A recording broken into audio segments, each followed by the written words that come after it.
All right. Welcome back, everybody. This is part 3 of Clockers on True Detective Season 1. We're into the fallout now. Broken trust, reopened wounds, and the moment this case refuses to stay buried. If you're jumping in here, go back and listen to parts 1 and 2 first. They'll set the foundation for what's coming up. For now, let's clock in. Part 3 is next.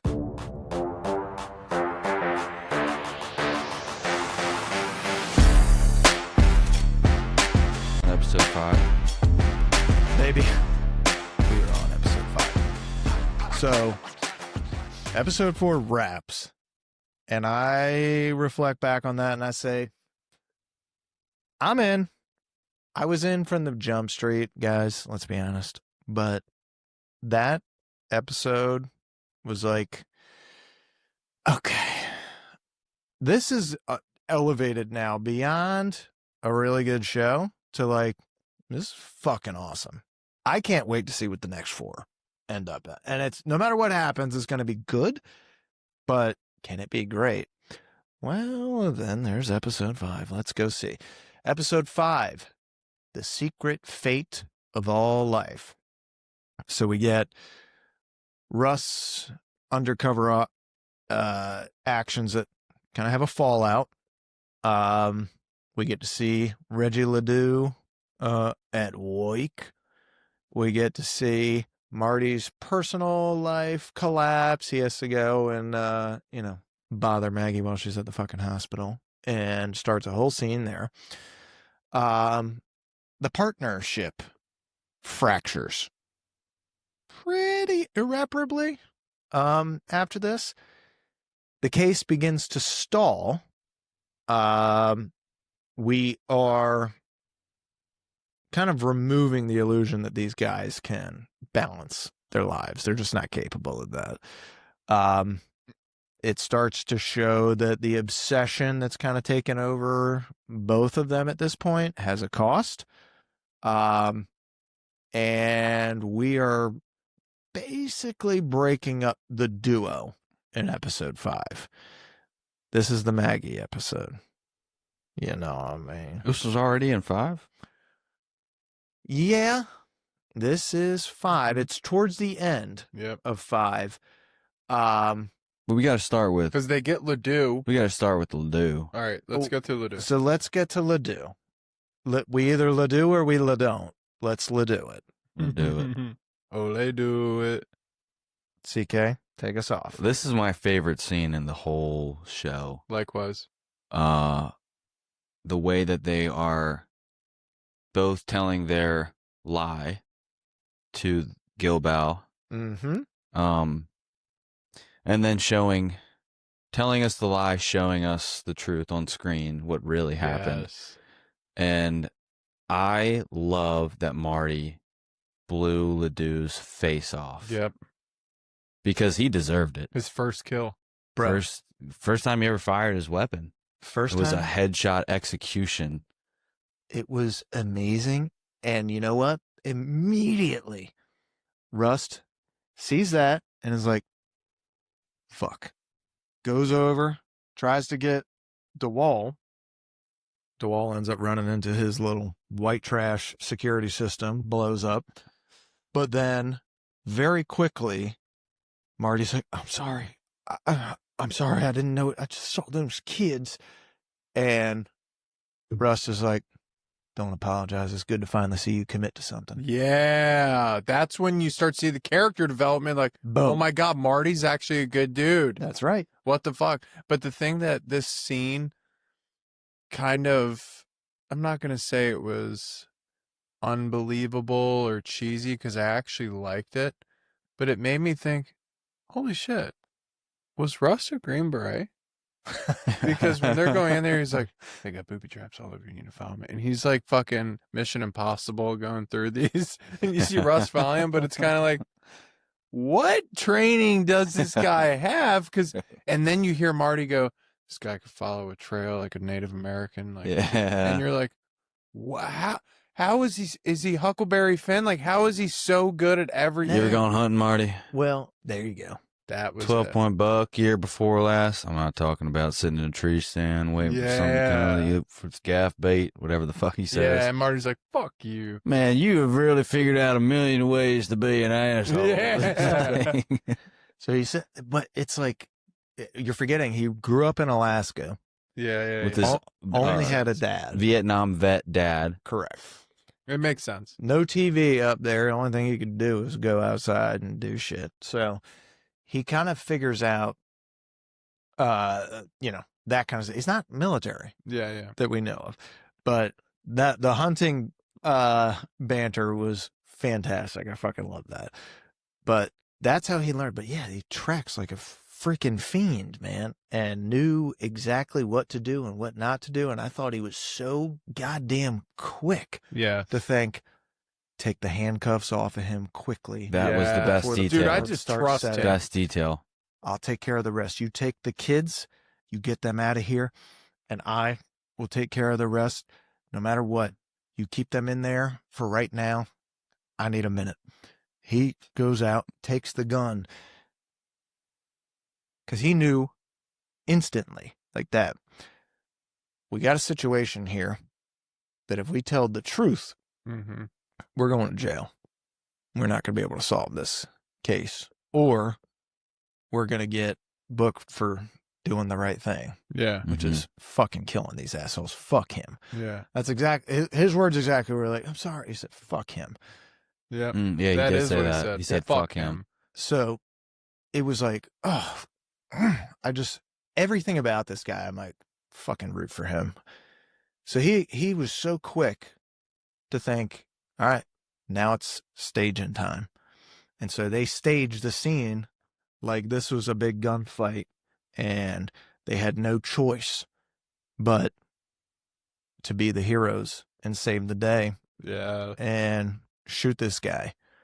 And the way that they both engineer Yeah. this whole thing, and then the story is identical with the two of them going to everybody for the rest of the time, to the wife, to ex-wife, to the cops that are interrogating them or asking them questions about Rust, to every cop in every bar after this, to the commission that's interviewing them after this. It's just like, damn, dude, that's a bond that is going to stick with you for Mhm. fucking ever, because only two people that are alive know the truth, Mhm. and it'll stay that way as long as you're both committed to this. Yep.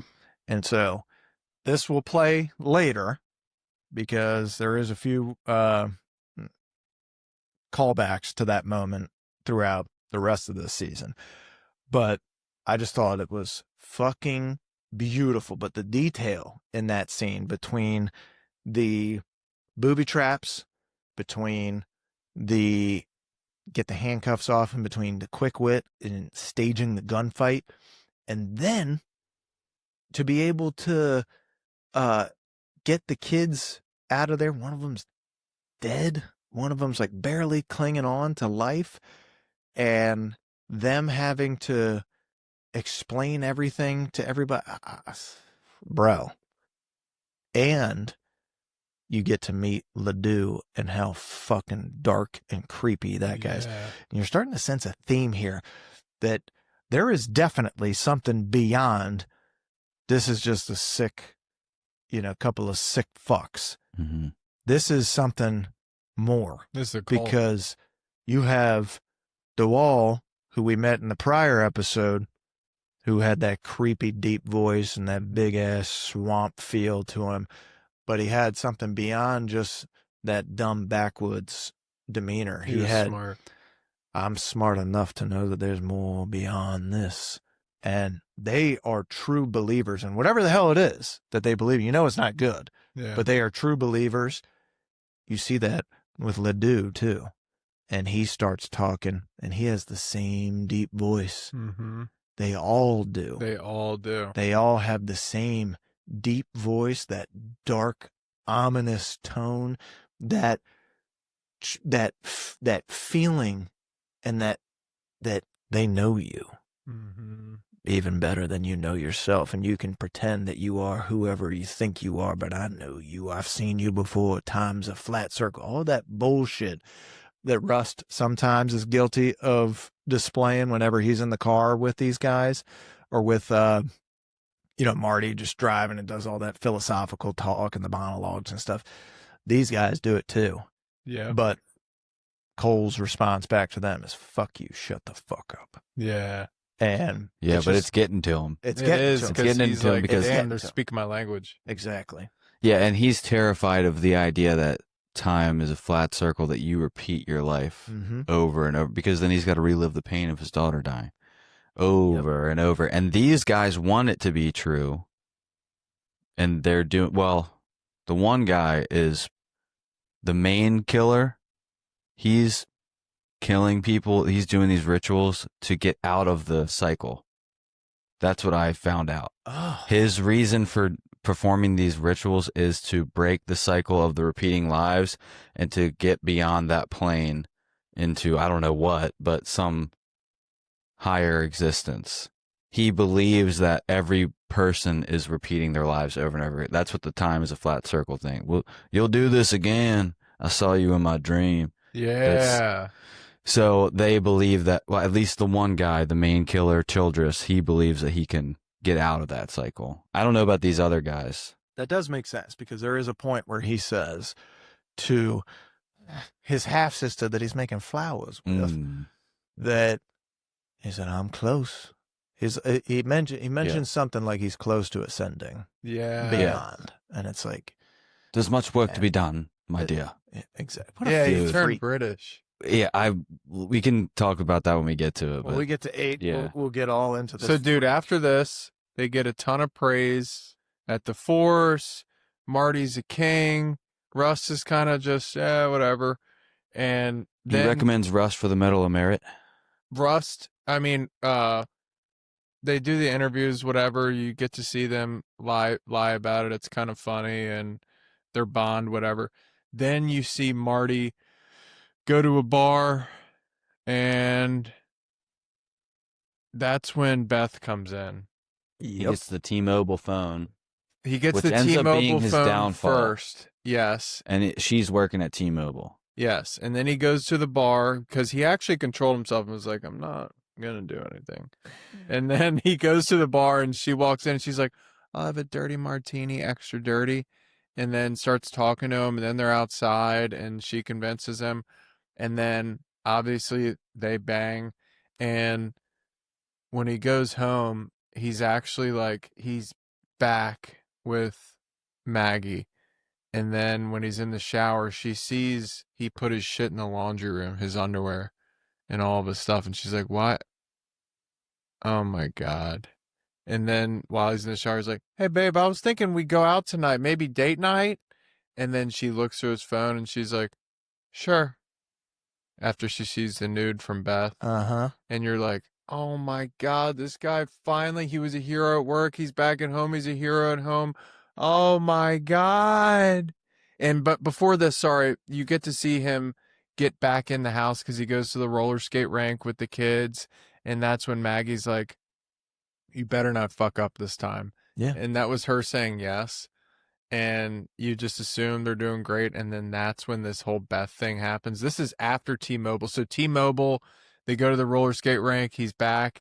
And then he goes to the bar. And that's when Beth gets him. Well, they even get to that point primarily. I mean, I'm not going to say primarily, but in a large part because of Rust and his connection with Maggie, because he says to her, this is about the kids. We, men and women, we're not meant to be together forever. We're not meant to do all this stuff. Marriage is just this weird construct. We are only here to make kids. Yeah. And that's it. He is gonna fuck up. It's what we do. We're not perfect. And, the guy, he deserves another chance. Yeah. So they even get to that point. Well, what does because she of that. say to him where he walks out of that diner? She says that you're making an excuse. You're just like all the rest of them. You must have been a hell of a husband. Oh, That's when yeah. he's like, Fuck you. you. Yep. And You he don't know what walks kind of out. husband I was. And he Exactly. probably was a great husband, Yeah. actually. Yeah. I bet before the daughter died, he probably was like, I that's mean, probably why he's so bitter, because he had everything. So he basically gives Marty a layup. yep. Yeah. And then when she finds out, she doesn't know what to do. She calls him and she says he said he had to go in for casework. And he was like, look, they all fucking hate me in the office. So I don't know. They don't talk to me anyways. So maybe he is. I don't know. Or we're Yep. No, you're mixing that up. That was the first affair. The second affair, she finds out on her own. She finds out on her own, and then she shows Yeah, I up. know she finds out on her own, but she still calls. No, him. that was the first girl. Oh, are you When sure? when she calls Russ the very first But she time. still calls Russ before she comes over that But night. that was before she found out about. Yeah, but the why does Dario. she call Rust before she comes over? She calls him and says she shows up to his door. Yeah, but she Yeah, calls she doesn't him call before, him I that thought. time. I don't think she calls him the second time. Okay. I think she shows up to his door and she says he's doing it again. Yeah. She tries to go to the bar And fuck a prior random to guy. and F a random dude. Yes. Can't do it. So she goes to Russ's house, goes and tells him what's going on. She said, what are you even doing here? Because she's like, well, shouldn't he be working? And he said, I'm off the job. I got suspended. And he got suspended. I don't remember what he got suspended for this time. He got suspended because he went to Billy Lee Tuttle's. That's right. Because he goes to Billy Lee Tuttle's and he's like, no, I just want to look at the files, because they start adding up all these pieces. Meanwhile, while this personal shit's going on, they start adding up all these pieces. And he's like, seems like a lot of shit's going down around the coast. It seems like a lot of it seems to be around these ministries and schools. Mm-hmm. And it seems like there's a lot of different connections here. They keep coming back to the Tuttles. And so he's trying to get to the bottom of it and look at files. Well, anything before 05 or whatever the date is that they keep pulling up. It keeps coming up. It keeps popping, and he's rattling the cages. And for every time that he does that, the Tuttles are to his face like, oh, I'm sure this is totally fine. I tell you what, why don't you call and make an appointment? We can set you up with that. Mm-hmm. Shouldn't be any problem. We'll get you whatever to the you need. archives. We'll just get you to the archives, all that shit. And it is all bullshit. Mm-hmm. All they do as soon as he leaves is call whatever politician is in charge, who calls the police chief, and they ream him a new one. Yep. He's the only guy doing his fucking job the entire goddamn time. Yep. And the rest of them are just witnesses. Towing the line, right? Towing the line. That's what we do. And we follow orders. That's what we do, right? Shane, before he gets suspended, this is one of my favorite quotes. And this one hurts. But when he gets suspended and he's walking out, Marty is trying to grab, like, what the fuck are you doing? What are you doing?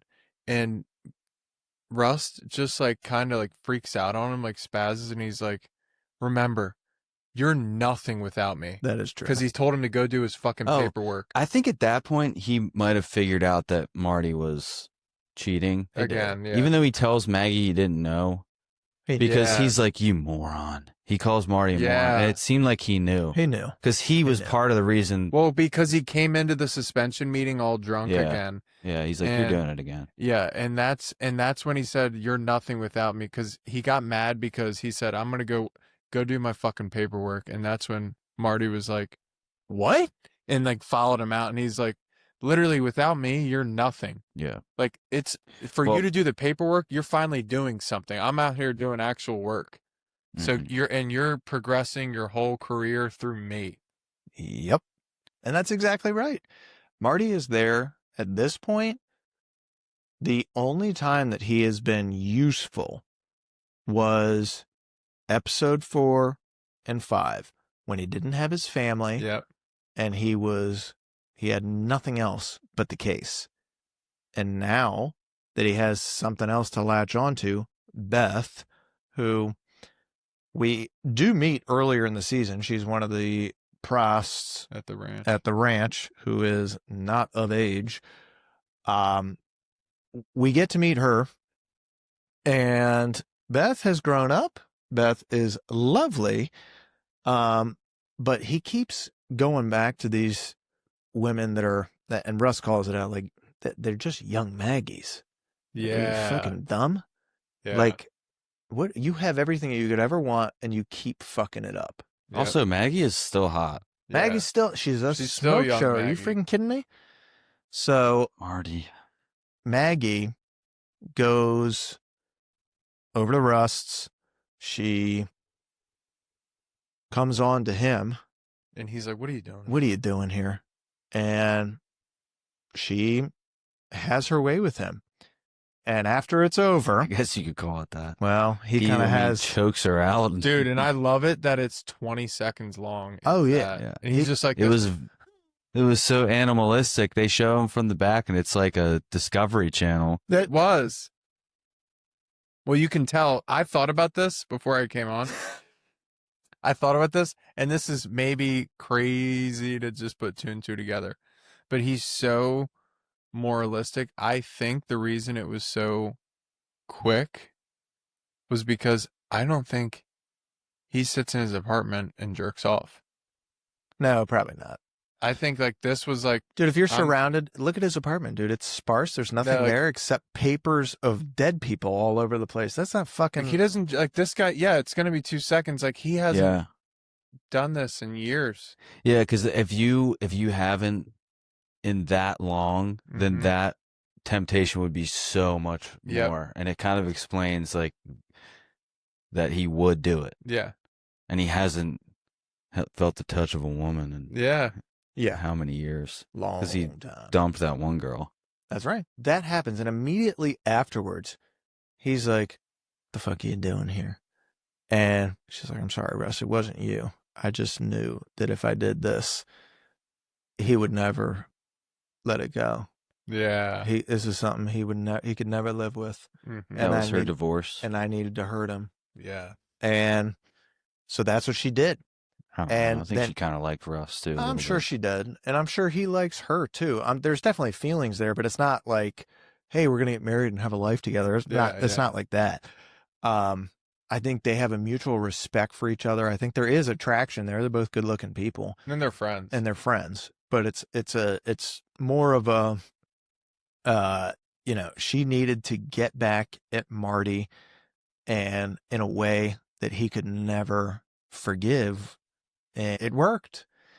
Now, Cole freaks out on her, screams at her, "Fuck you, get the fuck out. Get out. Yeah. Get the fuck out." And she does. And he cries, she cries. He's like, I know what this means now. I mean, Yeah. he was drunk at the time, but it's still, At that point, he's always drunk. Exactly. And people still have to make choices regardless of whether they're drunk or not. So True. he knows immediately once that door closes, well, this is going to be it for me and Marty. And I don't think he's afraid of any confrontation with anybody, He's not. even Marty, but he knows it's coming. So it's like, great. Now I got another thing. Yeah. And all he wants to do is finish this fucking case. Yeah, it's going to get in the way of the case. It's getting in the way. So he's got that weight. And then you see Marty come home. You have Maggie sitting there waiting for him. And she says, "Sit down, Marty. Yeah. We got to talk." He's like, "Oh, what's going on, babe?" I know. I love that part. Hey, baby. How "Hey, are you? babe, how honey?" are you? And he kisses her and she does this and he Mm. just does it on the cheek. But she's like, "Go ahead and have a seat. We got to talk." And he's like, "Okay, what's going on?" "I slept with somebody." "What?" "You know him." What are you saying?" Who? "You know him well. I slept with your partner. I fucked Russ." And he's like, "What the fuck do you mean?" And he does the same childish shit that he did with Daddario. He's like, "Fucking whore." Yeah. And she's like, "You know what? I'm going to be honest with you. I haven't been fucked like that since before the kids. And that's when Oh. he freaks out. And Dude, at that point, I'm like, she took it too far. oh man, I can't blame him for this. That's never So- coming back from that. No, there's no coming back from that. Dude, if you hear that, it's like, Bro, he bum rushes. She's lucky he didn't do her. Well, listen, time is a flat circle. He could have done it again. So he goes over there and is like, gets in her face, and she's like, go ahead, do it. Give us something else to talk to your daughters about. She calls him a coward. And she said, get your fucking hands off me. And so he is like clearly in a rage, but it's mostly like, damn, I can't believe that she said this. I can't believe that she did this. I can't believe that she did this with him. And I can't believe that all of my transgressions are back. Because before that, she said, oh, I saw the messages. Nice ass, Marty. yeah. Okay. B. Really? I always knew I was a little too skinny for you. And he's like, babe, what are you talking? I can't help it. It's some crazy bitch. It's Yeah, just Still yeah. lies. He Still still lies. lies. He could have he's caught and he's still lying. I think he thinks that the truth is so painful that Yeah. he just cannot do it. So his way of dealing with it is by biting his fucking lip. And he just can't get over that. And so the next day we have the fight. Him and Rust duke it out. They duke it out in the parking lot of the PD, and everybody just stands around and watches. And Marty gets some good shots in. I'm not gonna lie. Yeah. He kind of whips ass, but at the same time, he gets his ass whipped. He even And- asked him later, like, did you let me? No, Yeah. that's the part that stuck with him. He's like, Russ clearly like has moved on, and this is episode 7 or 8, and he's like, something's been really gnawing at me. Did you ever hold back? Yeah. I feel like you held back a little bit. Why does it matter, Marty? Doesn't matter. Well, because that really fucking would chap my ass. If you were holding back in a fight like that, you don't do that with another man. You wouldn't have quit. You're just so goddamn mad. Like, I would have had to kill you. There was a really cool detail going from this episode to the next when Marty goes to tackle him for the second time and Russ like brushes him off and he busts up the back of his truck. Yeah. And then the next episode, cut to 10 years later, and then they meet back up and the truck, the tail light is still busted. Yep. Like he's just like, he doesn't care about anything in his life except for the case. He won't even fix the freaking tail light. So true, man. So And he's true. still driving the same F-250 19. Time jumps forward. Rust and Marty are estranged. They haven't talked to each other in years. Mm-hmm. Maggie and Marty, I don't think have talked in a couple years. She's Too. remarried. She's remarried. She has a nice big house. Don't Escalade. ever see the husband. Nope. I do wonder if it's the guy from the bar. Yeah. Out of curiosity, he seemed like a nice guy that would fuck missionary style only very soft. And the case is officially closed, but there's a feeling that maybe there's more. Well, I think the interviewers are now breaking to Marty. We think he's a suspect. That's right. Rust. Yep.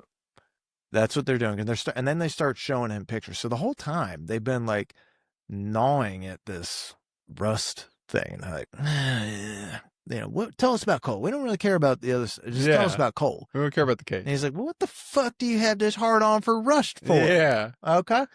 So they start actually finally showing him stuff, and they show him pictures of him at different crime And he's scenes. like That's right. He's with with his silly ass ponytail and all this stuff. So he's like, oh God. So they start showing that stuff, and then it's the first time that Marty has been like, I mean, I don't know. And then the detectives, to their credit, as much as they make themselves unlikable in this, they're like, think about it. From our perspective, we have a guy who has been chasing down, he's chased down every lead, right? Everything that you got has come from him, Yeah. right?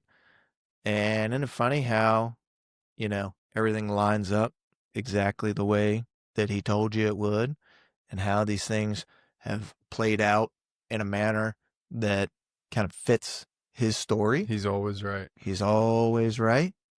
It's a little odd, isn't it?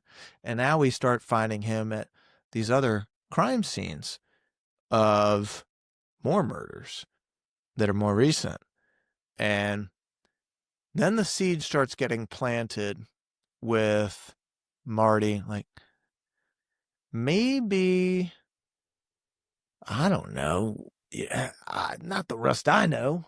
No, he says, Maybe. well, look, you could be right. Whatever Rust was or is, it's none of my business now. I'm done here. Mm-hmm. And he closes his book or whatever, and he walks out. He closes the book. Then they have to get Maggie. Exactly. So then they go get Maggie, and they start peppering her, and she's doesn't know anything about the Ledoux stuff. Yeah. But they start talking to her a little bit more about the personal stuff. Hey, whatever happened to Cole and Marty back in 95? They always do that. Back in 95? Not whatever. about. So she's like, well, I don't know. Think people just grow apart. Partnerships aren't meant to last forever. But she said, well, what happened to you and Marty? Was that just, anything happened there? Seems no. I mean, it's just us. It's personal. Yeah. And anything to do with Rust. And anything to do with anything. Yeah, she stuck up for him. Like, he's a good guy. They all stuck up for Rust. And it's because they know deep down he is a good man. Yeah. And he has the best moral compass of all of them. And they're not going to let two fucking cops that they've never met in their life, who just happen to have circumstantial evidence, stack up against somebody that they've spent years with. Years. And they know how much this case means to him and finding justice for these people. So it is interesting. But episode 6 is really about examining these guys and who they are beyond the cases, or beyond this case, if there is no case. But then they start sprinkling in, maybe there's something else here. And emotionally, it's probably the low point of the season, because you don't know where it's really going to go after this. Yeah. You got the partnership is broken. Rust is, what the fuck he's up to. Yeah. For the last 10 plus years. You know that Maggie and Marty are fucking totally kaputs. Like, they're done. So that's depressing, because then you start seeing the kids grow up.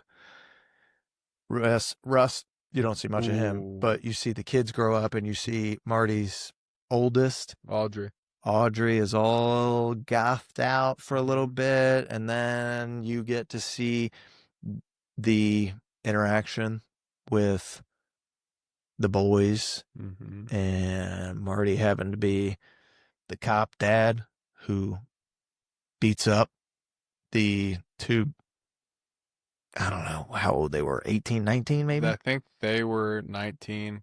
19 and 18, 16. double teaming a 16-year-old, and he said, nope. And he ends up throwing up afterwards, which also is like, maybe this guy does have more of a moral compass than what you would think, given his transgressions. But he's also still just, what a fucking conundrum that guy is, man. Go ahead. We skipped over this scene And it might have been before Marty says, I'm done with the interviewing. It definitely was before because he's still talking to the two detectives. Yeah. And it's a total blip in time. It doesn't help the plot. But what it does is he says something to the effect of, Marty could have got a confession out of anybody. He was the best I've ever seen. He's the best And assistant. they go through all this stuff, and he gets to one interview. They do a couple of them, but he gets to one, and it's like the woman who killed her kids.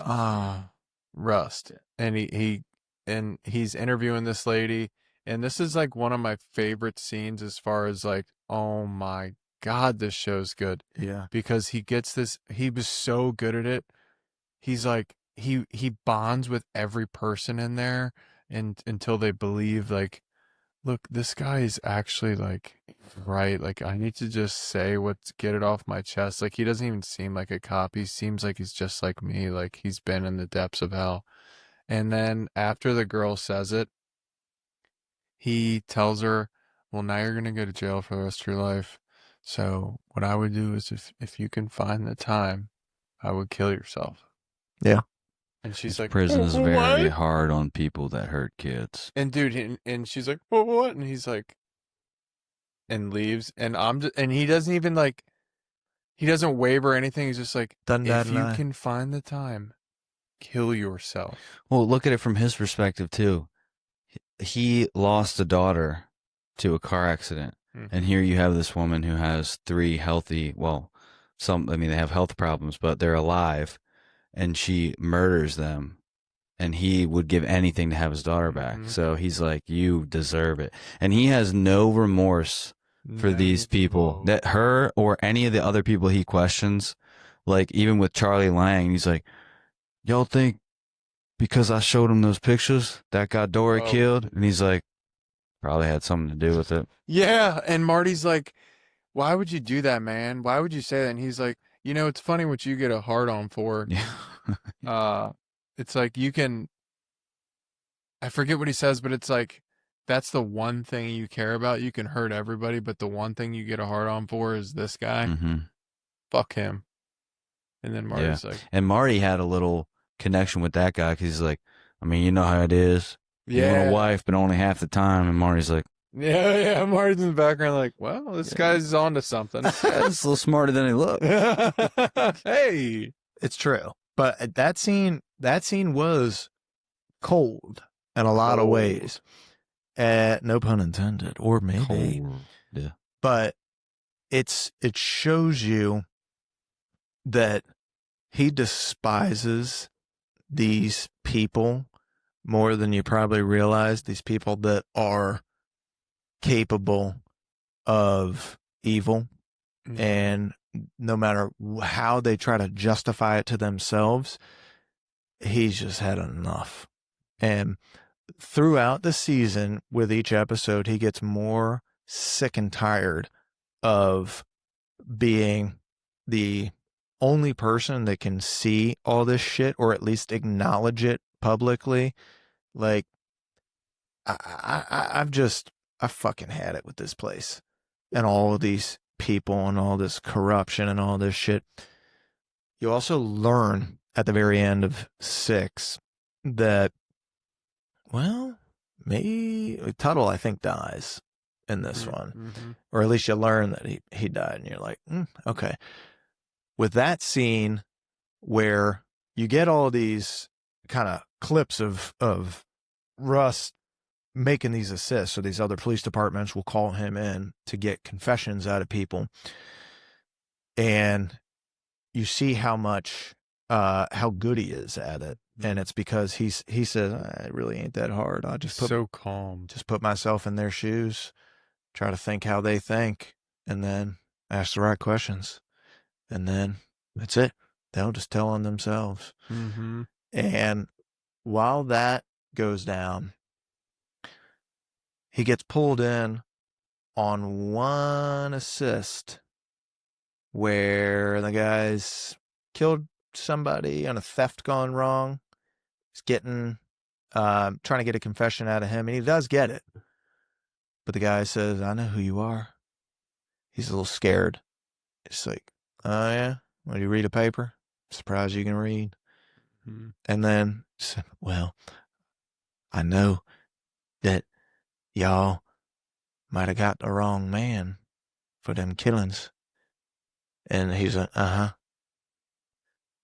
Well, what do you know? He goes, I want a deal. He said, you ain't gonna get no fucking deal. Why don't you tell me what you know? He said, I know about the Yellow King. He said, Yeah. what'd you say? The fuck did you say? And he said, I know about the Yellow King. The man that did all that. He's still out there. I can tell you about him, but I need a deal. He said, with the Yellow King. What the fuck did you just say? And he freaks on him. And he ends up, basically beating the guy, and all these other cops rush in. And you can see in that moment a couple of things. You see his tension, like believing that he had gotten the guy, but also maybe something deep down that's like been buried under there, Yeah. telling him like something's left out there, something more. And now he's kind of upset that he doesn't have everything solved. Yes. It's not done yet. And then he has to get back into this fucking case again that had been Yes. running his life. So I think there's that. And then I think there's the damn, dude, I finally got some what I thought was closure, and now Yeah. I gotta go back and find out more. And it puts him in a weird headspace because it's not exactly a pleasant thing. Child murders and abductions and murders of prostitutes because you think they're lesser than because they do something that they have to do to get by, and then you think that it's also this deep state type of thing that we all kind of think about from time to time, where shit, man, people in power can really do anything Mm-hmm. and get away with it with the right connections, the right money, they can cover anything up. And so he's got all these things weighing on him, and he snaps on this dude, gets pulled out of there, and then we're off to episode 7. There's more that happens in episode 6, but for time's sake, let's get to episode 7. Episode 7, we have the penultimate, the reawakening. We have, it's titled After You're Gone, After You've Gone. We get Russ now finally thinking, shit, the case was never fully solved. We got some of them, we didn't get all of them. Marty reluctantly re-engages. They finally leave the interrogation room, basically, at the police station. As they're leaving, you notice that the police department, the detectives and whoever else is left in there from when those two were still in the department, get to see what time is done to both of them. So you see Rust looks like a crypt keeper, and you see that Marty is pretty buttoned up, and he's certainly in a better headspace than he's ever been.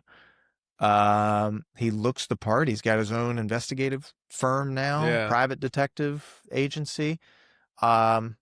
He seems, from at least a professional standpoint, he's got his act together. He's doing the shit that he should have been doing while he was a cop. He's got a little bit more freedom to, select his cases, I guess, and do what he can do. But doesn't have the same amount of resources. But clearly, life has treated him better as he's moved on.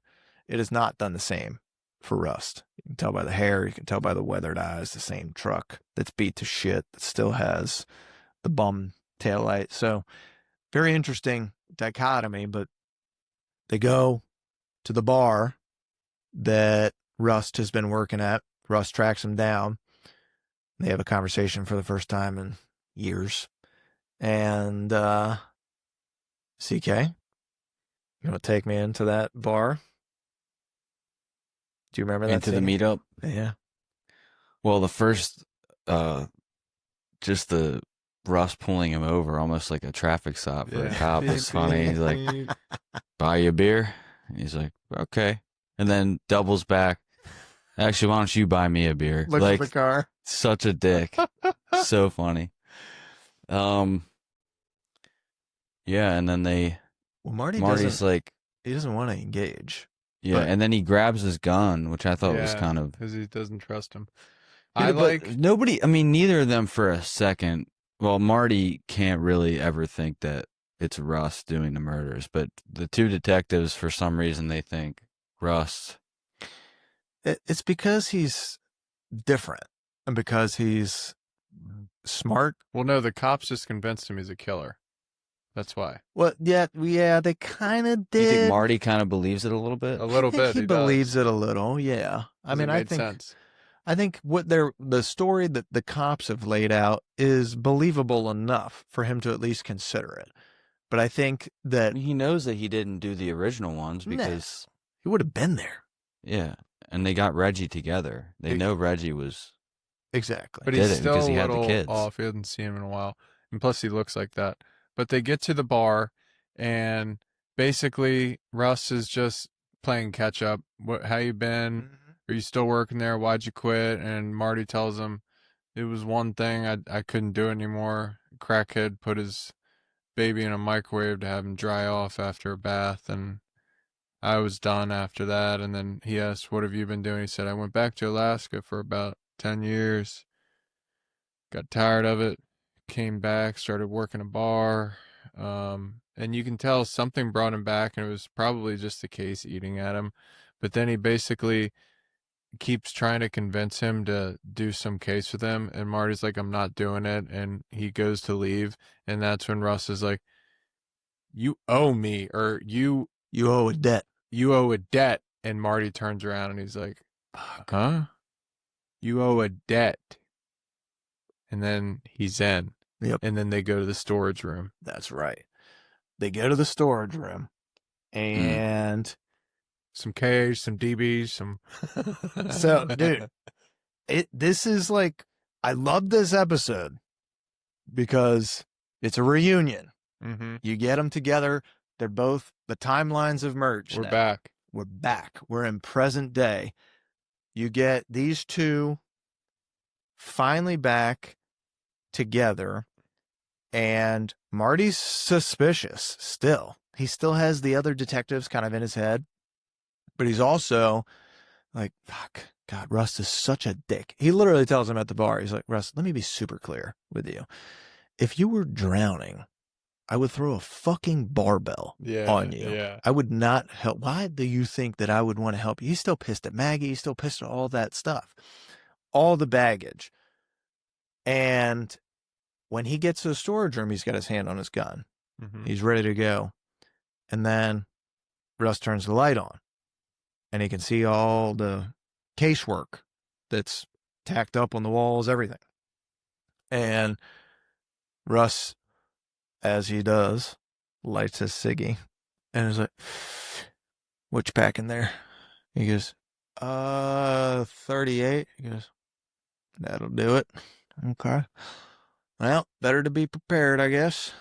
Now, anyways, here's what I got. So he's like, I'm not fucking afraid of Marty. Yeah. Trying to pull a fucking gun on me. Are you kidding me? But he starts going around and showing him all the stuff because he said, look, I can tell you all the stuff that I've been up to, and I'd rather show you. And that's what's in the storage room, is the evidence. And a lot of it seems circumstantial to Marty at first. And then he gets into, why don't you take a look at this stuff? You want to know what happened to Tuttle? He goes, I don't. Did you fucking kill Tuttle? Did you kill him? Yeah, that's exactly it. Did you kill him? Oh, you know what? I don't want to know. He's like, no, Marty, I didn't fucking kill him. Let me tell you, I told you before I did narcotics, I did a little stint at B&E. Well, did a stint at burglary. Well, could have made a fucking great B&E man if I don't say so myself. So the Tuttles have a couple of places, got a couple here, a couple out there. one in Florida. I just waited till he went on ministry. I started going to all of them, casing the place. I figured, well, there's a good possibility I've lost my fucking mind because, well, I'm going to fucking break into these places. But then I found what I found. In one of the closets, there's a safe. I broke into it. Take a look at what I found. And he starts throwing down photos of kids. And he's like, and these are just like the tasteful ones. So there's also something you got to watch. And he pulls out a VHS video, pushes it into this TV. Marty starts drinking. It's the hard shit. Yeah. There ain't no more beer. And Marty, you just see Russ turns. He's at the end of the storage unit, not looking, smoking, and you just hear, "Oh, fuck, come on, fuck." And it is, it's Dora Lang, Renee Fontenot. It was Marie Fontenot. Marie Fontenot. And it's this little girl and this ritual getting, I'm sure, raped, sodomized, all of this stuff. It's fucking disgusting. They never actually show it, thank God. And he asked Rust, Yeah. did you watch all of it? And he's like, oh, I watched it a million times. I had to see exactly if I could see a face in there. Yep. And I got one. And No, none of them took their masks off. no, he said, One and I did. got one. Yep. He said most of them were wearing masks, but Mhm.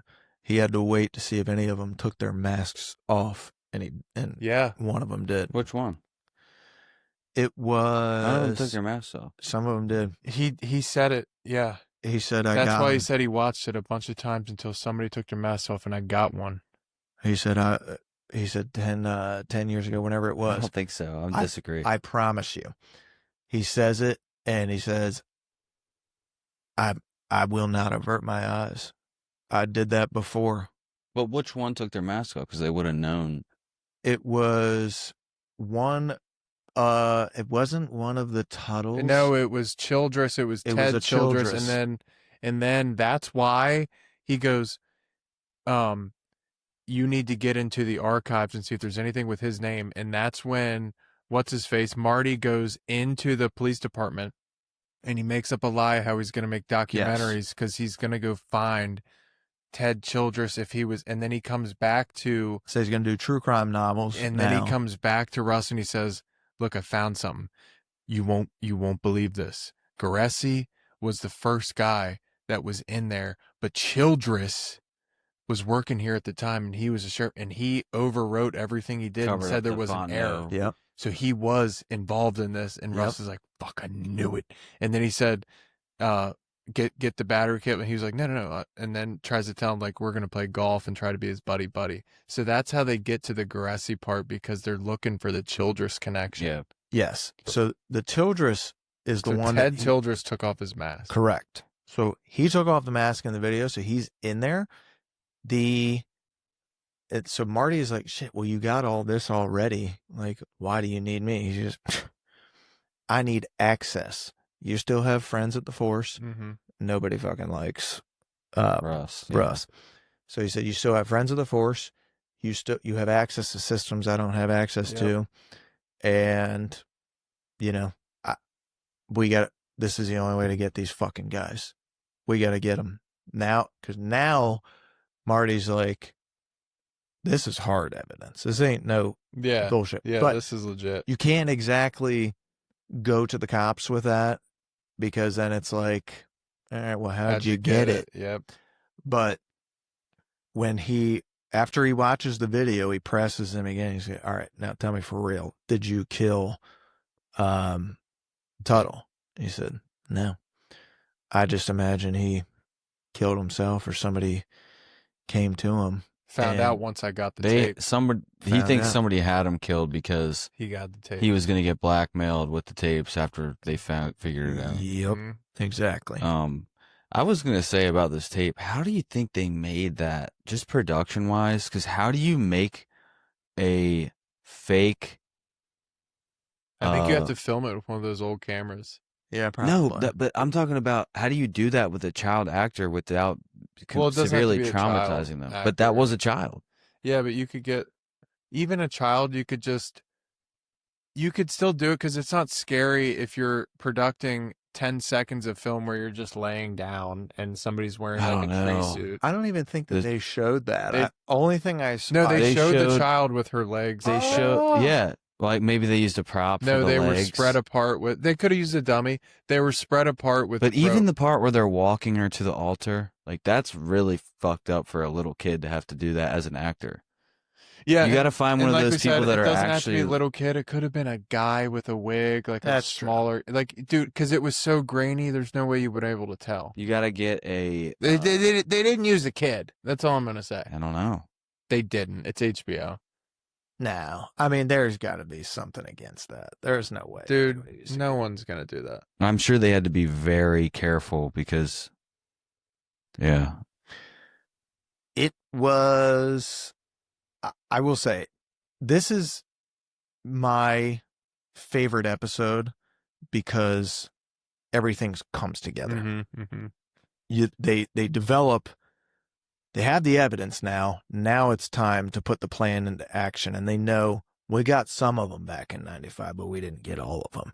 Now it's time to find out what the hell we got going on here, and they know that it's deeper. All of the suspicion that he had, that don't you think it's pretty fucking wild that we had that task force come after us a few weeks in to the job? Why the hell would Tuttle care about this? Why would he care Yeah. about this at that time? Don't you think it's a little odd? And it's all, like most conspiracies, it's always like, oh, you're crazy, this, that, and the other, until you get the evidence. And then once you have the evidence that is concrete, makes everything fall into place. So, 1, we get the gang back together. 2, you start seeing all the evidence. 3, you get the plan. And they start putting a plan together at Marty's new investigative offices. And it was just nice to see those two have a little banter. Russ was like, all right, well, how you been? He's like, I'm sorry, I'm just taken aback and fucking, 15, 20 years, whatever. You'd never asked me a personal question like that. Yeah. None of my business. None of my business. It was great. So we also skipped over the fact that after the storage room and he goes and he finds out more about Childress. That's when he's looking into Childress, he finds the black grandma is related somehow. Oh, yeah. She worked there. She worked for the Tuttle family for a long time. Mm-hmm. And so they find her. They go and make themselves. They look like cops. They certainly look like cops. But they said they were. Oh, yeah, Ancestry. They're looking to follow Ancestry stuff. And they said they would get something out of the will or something like that. And she was like, so we're going to get something out of this? You very well could. You could. That's what it was for. I remember it was like the granddaughter or whoever was like, land writes my ass or something like that. That's what it is. Something crazy. Yeah, it's for the will. That's right. Ancestry. And so they start talking with her, and Russ, in classic Russ form, is able to get her talking. And Miss, you worked for the Tuttles for a long time. She starts saying, yeah, families were bigger back then. And, there's a lot of them. He said, so did Mr. Tuttle ever have children outside of the marriage? She said, of course. Yeah. A lot. But, I shouldn't be talking about this. And he's like, no, it's all right.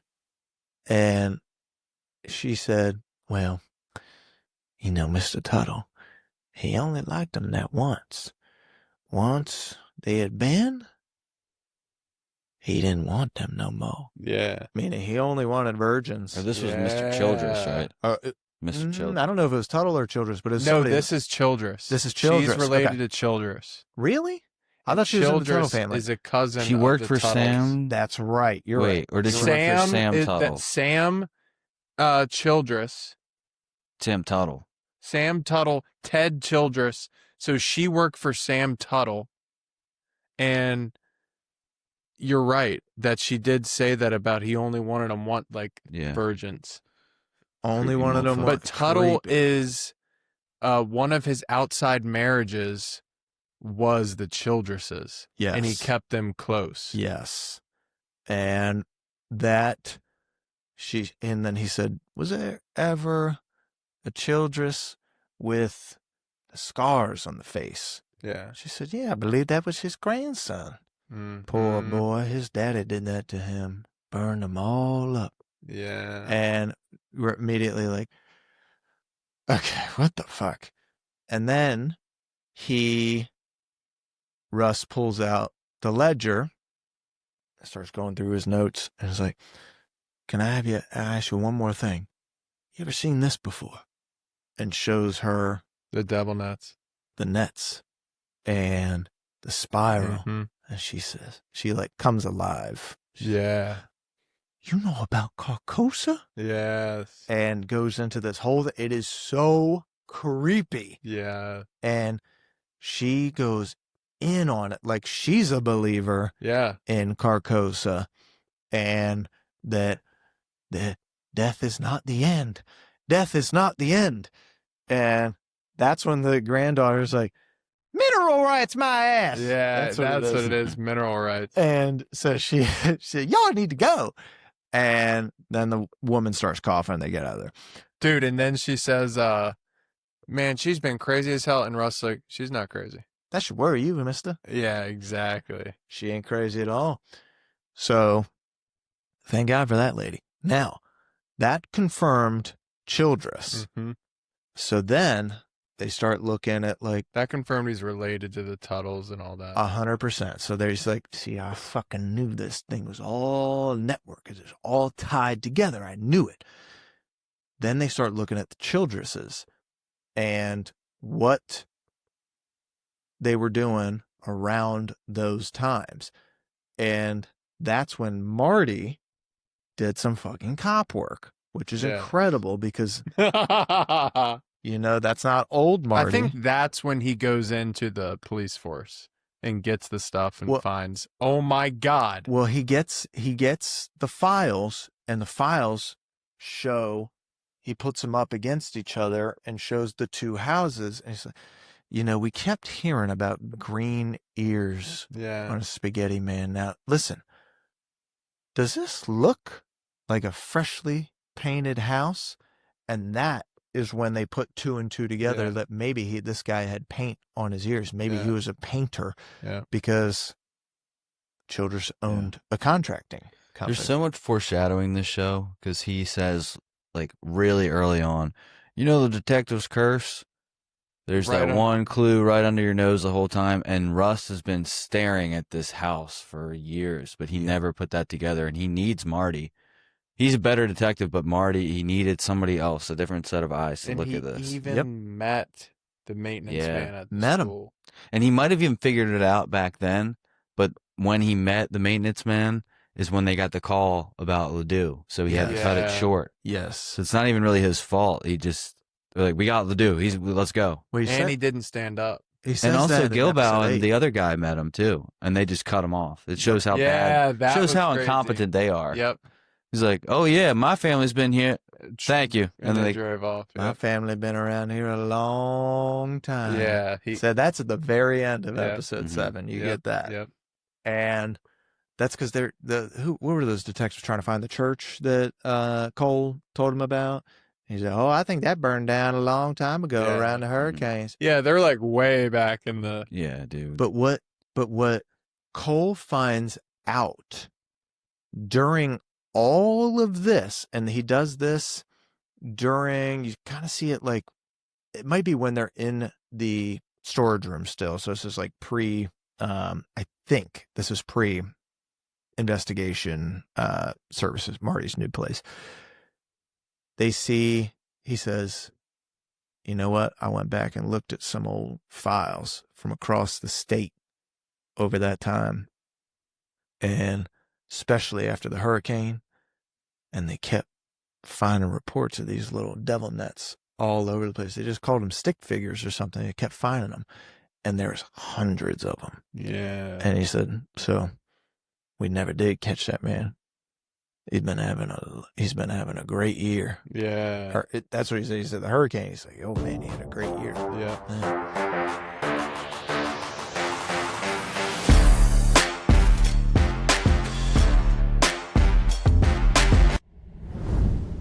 All right, people, that's the end of part 3.